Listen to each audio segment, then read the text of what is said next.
Saudara yang terkasih di dalam Kristus, saat ini kita akan bersama-sama merenungkan sabda Tuhan, dan sebelumnya mari kita bersatu di dalam doa.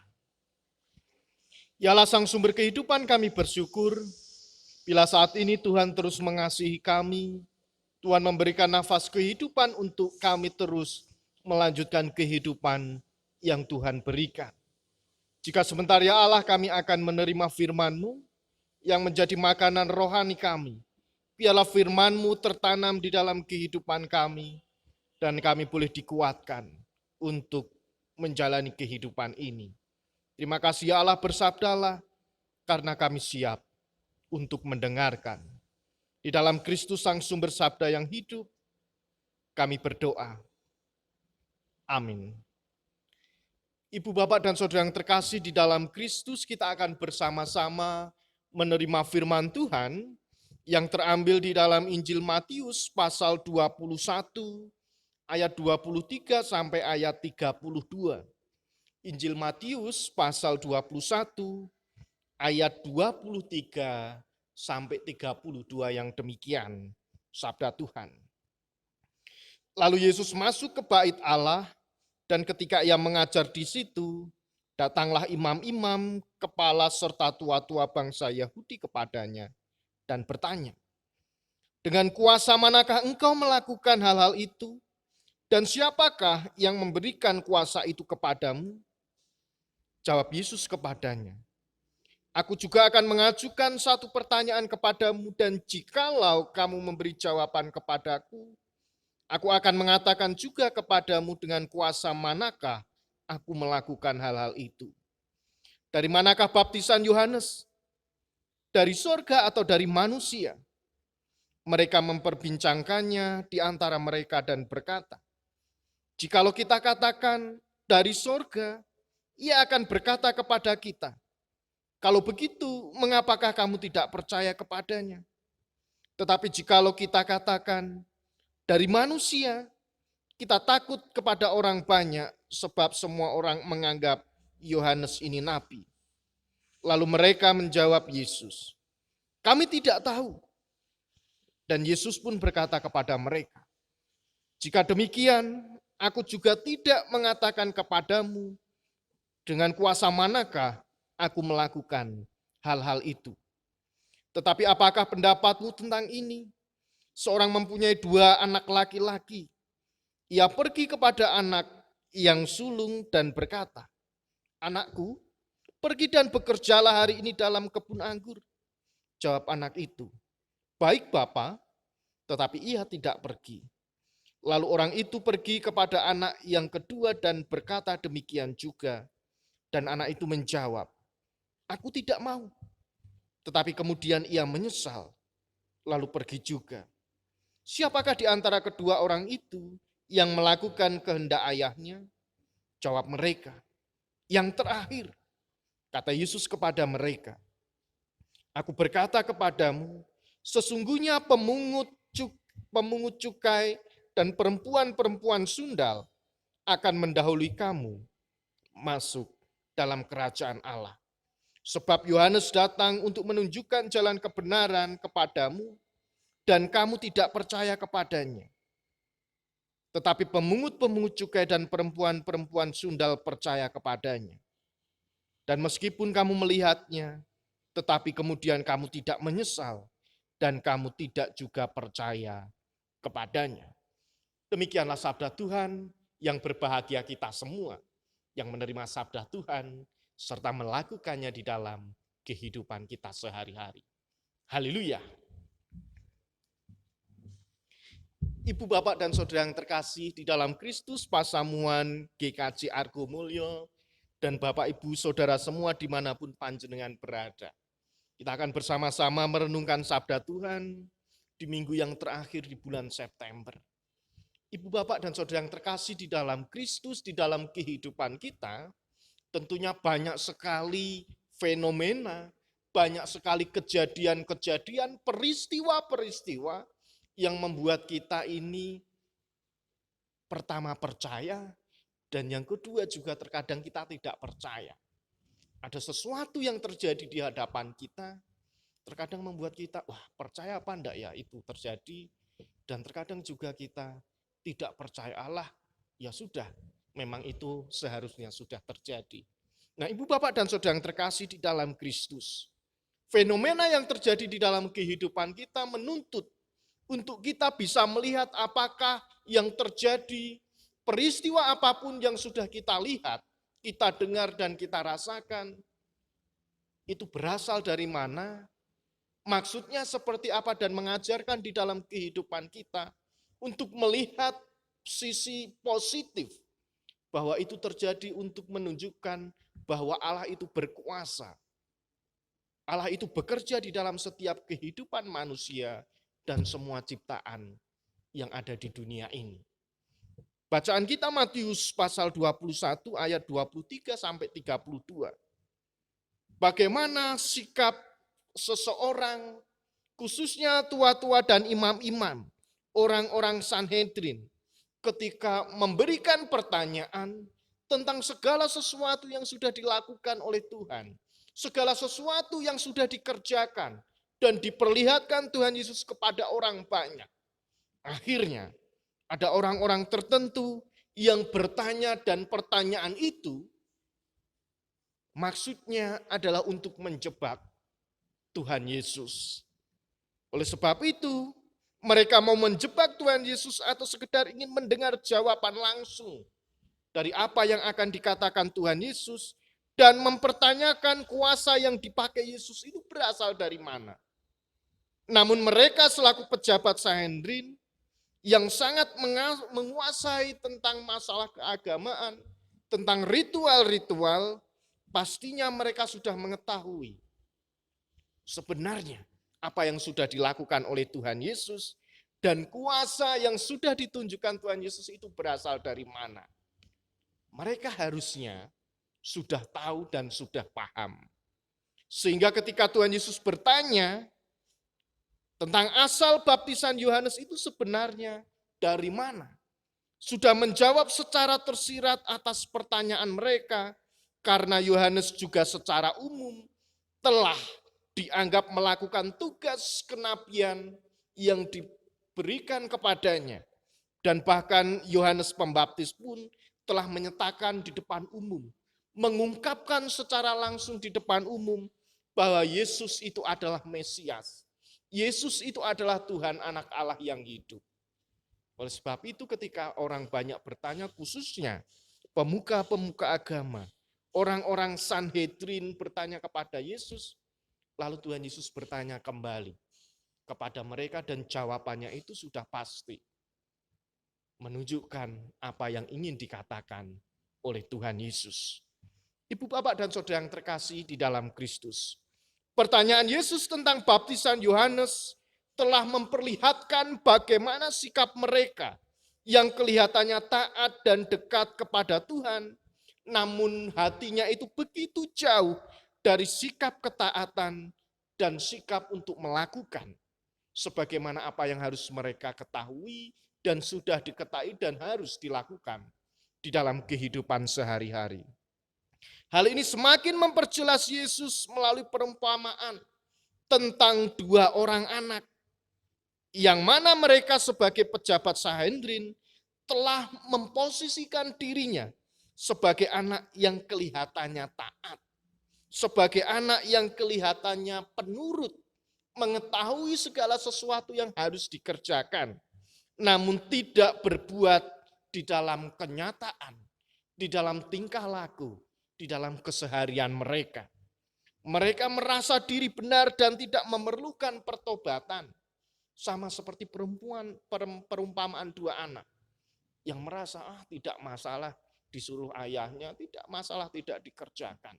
Harusnya mereka tahu apa yang menjadi perintah dan mereka harus tahu apa yang harus dikerjakan. Inilah perumpamaan dua orang anak laki-laki yang mewakili orang-orang Sanhedrin, di mana mereka tahu peraturan-peraturan, di mana mereka menguasai tentang ilmu agama. Tetapi nyatanya mereka hanya sebatas pengetahuan, hanya sebatas pengertian, tetapi tidak secara langsung dilakukan di dalam praktek kehidupan sehari-hari. Nah, Ibu Bapak dan Saudara yang terkasih di dalam Kristus, dalam perumpamaan itu seharusnya anak yang dapat dianggap layak untuk melakukan perintah bapaknya. Karena bapak dan anak itu begitu dekat, sangat kenal, yang taat dan harus melakukan perintah bapaknya. Namun jika kita melihat perumpamaan yang diutarakan oleh Tuhan Yesus, kedua anak tersebut sebenarnya tidak ada yang dianggap layak di hadapan bapaknya. Yang pertama diberikan perintah, ayo kamu bekerja di kebun anggur. Ya Bapak, hanya menjawab, iya saya berangkat, tetapi tidak melakukan. Yang kedua, anak yang kedua, ayo kamu juga berangkat bekerja di kebun anggur. Tetapi langsung menolak, tidak mau. Nah, sebenarnya perintah itu sudah jelas. Mereka sangat dekat anak dan bapak. Tetapi dengan jelas mereka menolak.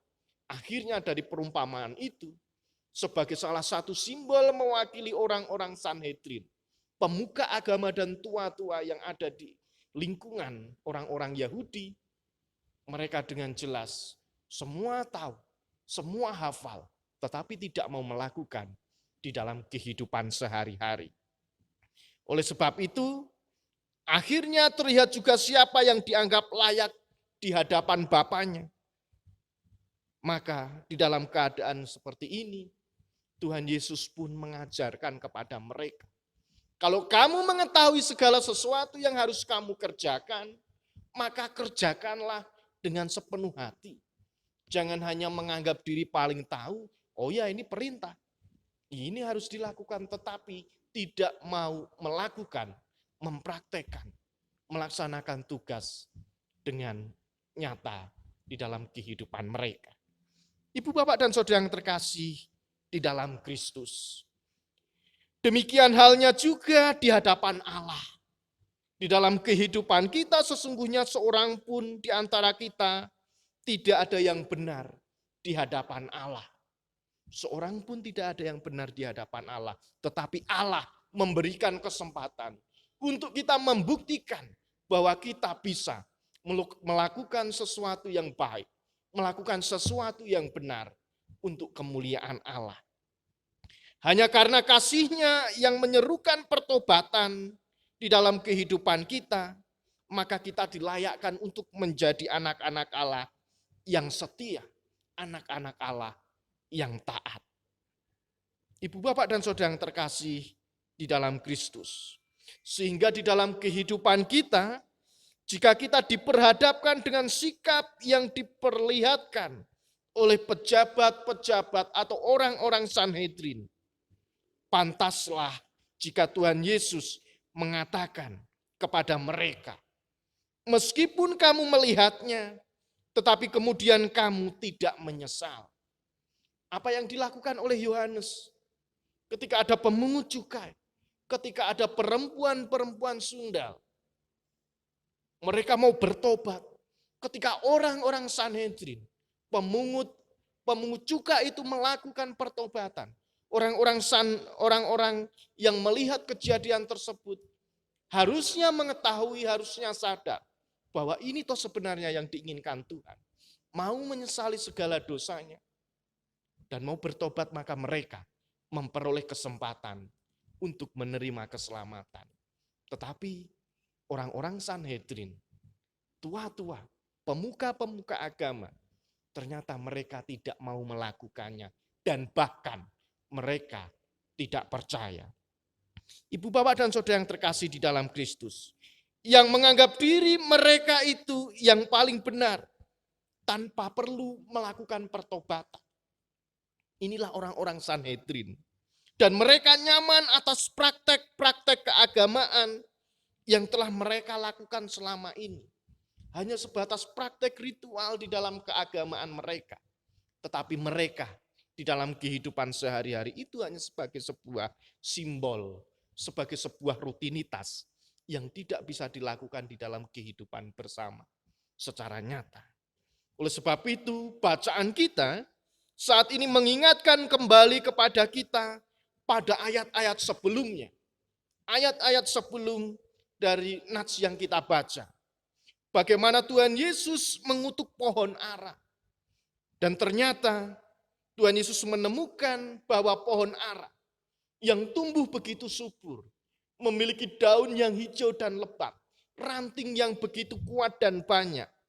Ternyata pohon ara tersebut tidak bisa mengeluarkan buah.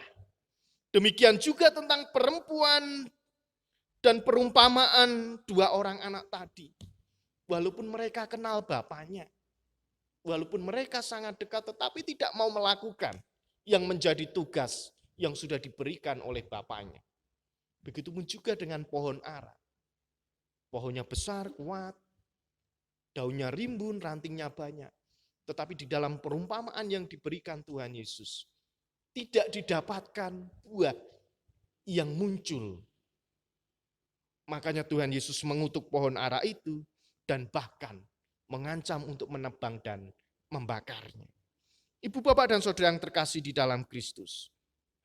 Bagaimana indahnya ucapan anak laki-laki yang diucapkan kepada ayahnya. Yang pertama tadi seperti penuh dengan ketaatan. Ya Bapa, aku mau berangkat. Taat. Kelihatan di awal, tetapi pada akhirnya tidak mau melakukannya.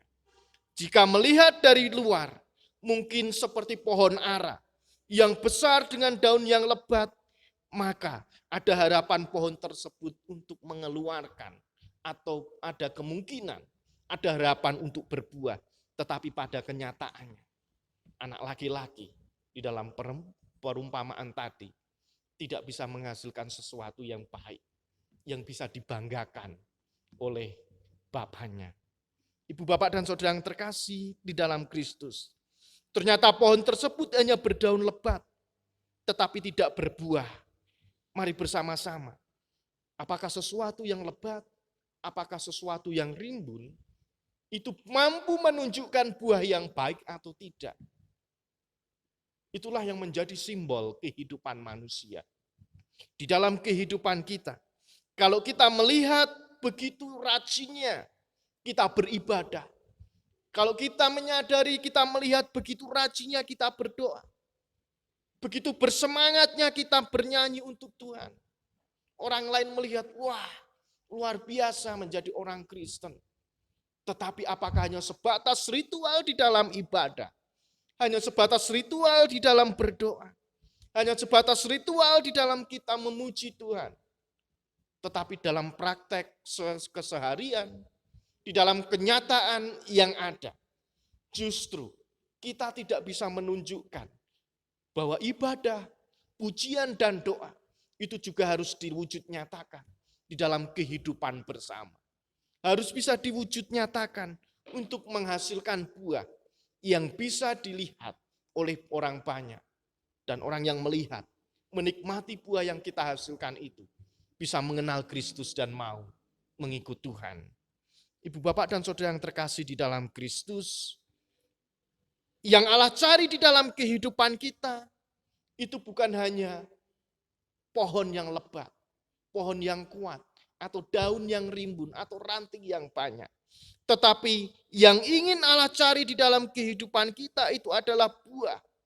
Buah ketaatan, buah kesetiaan, yang mampu menolong di dalam kehidupan kita untuk bisa menunjukkan jati diri kita sebagai orang percaya.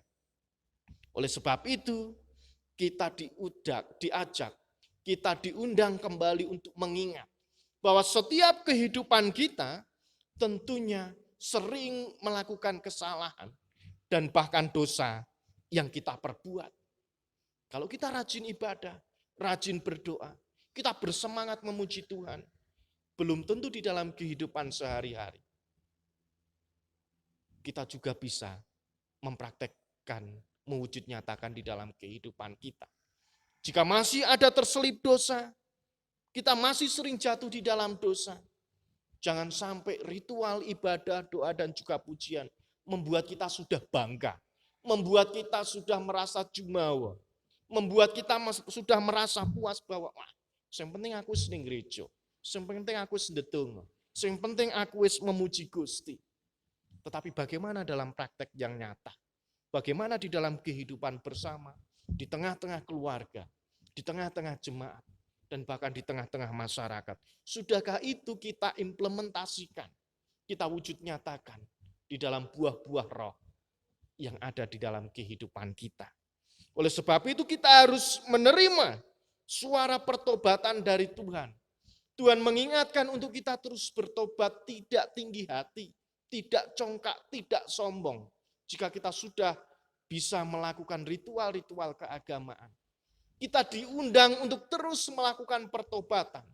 Agar kita terus diingatkan bahwa manusia itu penuh dengan kelemahan, manusia itu penuh dengan segala sesuatu yang berpotensi untuk kita bisa jatuh di dalam dosa. Oleh sebab itu, bagaimana agar di dalam kehidupan kita bisa melakukan semuanya itu. Yohanes 15 ayat 5 berkata, Akulah pokok anggur dan kamulah ranting-rantingnya. Barang siapa yang tinggal di dalam aku dan aku di dalam ia berbuah banyak. Kita diajak, diingatkan untuk terus tinggal di dalam Tuhan untuk menghasilkan buah yang banyak. Yohanes 15 ayat 5. Untuk dapat berbuah, maka kita harus tinggal bersama-sama dengan Allah. Seperti pokok dan ranting yang tidak terpisahkan. Begitupun juga di dalam kehidupan kita. Hidup kita hanya akan berbuah jika kita tetap hidup dan tinggal bersama dengan Allah. Sebab mustahil kita bisa berbuah kalau kita berpisah dengan sang pokok anggur atau sang pokok kehidupan, yaitu Tuhan kita Yesus Kristus. Oleh sebab itu disinilah kita diingatkan dan disadarkan kembali. Sama seperti orang-orang Sanhedrin, sama seperti pemuka-pemuka agama, sama seperti ahli-ahli Taurat. Apakah kita mau mengakui dan menghargai kuasa Allah di dalam diri kita? Orang-orang Sanhedrin tidak mau mengakui apa yang dilakukan Yesus itu adalah berasal dari Allah sendiri, berasal dari Bapa sendiri. Makanya mereka mau menjebak Tuhan Yesus dengan bertanya apa dan bagaimana dan dari mana kuasa itu berasal. Oleh sebab itu ibu bapak dan saudara yang terkasih di dalam Kristus, kita diingatkan untuk sadar dan mengakui bahwa kuasa Allah itu ada di dalam kehidupan kita. Jangan sampai kita lupa. Maukah kita agar di dalam kehidupan kita Allah itu menyatakan kuasanya, terus bekerja di dalam kehidupan kita untuk menghasilkan buah yang lebat, buah yang banyak, buah yang baik, dan buah yang bisa dinikmati untuk kebaikan bersama. Ibu bapak dan saudara yang terkasih di dalam Kristus, inilah pesan kita menutup bulan September. Bahwa kuasa Allah itu benar-benar nyata di dalam kehidupan kita. Dan kita diingatkan kembali untuk mengakui bahwa segala sesuatu yang terjadi di dalam kehidupan kita. Ada kuasa Allah yang terjadi. Ada kuasa Allah yang terus bekerja. Agar kita dimampukan untuk berani mengakui, berani melihat kuasa Allah di dalam kehidupan kita, maka hidup kita harus seperti ranting atau daun yang terus melekat kepada pokok, kepada sang sumber kehidupan, yaitu Allah sendiri, yang mampu menghasilkan sesuatu yang baik di dalam kehidupan kita. Dan kita sudah tahu apa yang harus kita lakukan. Jangan sampai kita seperti dua orang anak laki-laki, kelihatan taat, kelihatan dekat dengan bapaknya, kelihatan penurut, tetapi pada kenyataannya tidak mau melakukan di dalam kehidupannya, menolak perintah yang harus dikerjakan. Tetapi kita juga belajar dari pemungut cukai dan perempuan-perempuan sundal. Walaupun di dalam kehidupannya mereka pernah jatuh, pernah berbuat dosa, tetapi mereka disadarkan untuk bertobat, untuk mengakui segala kesalahan, dan Allah memperlihatkan kuasanya di dalam kehidupan mereka. Dan mereka mengaku dan percaya. Dan akhirnya mereka dilayakkan untuk menerima keselamatan. Selamat hari Minggu. Selamat mengakhiri bulan September bersama dengan keluarga. Roh Kudus menolong dan menuntun kita. Amin.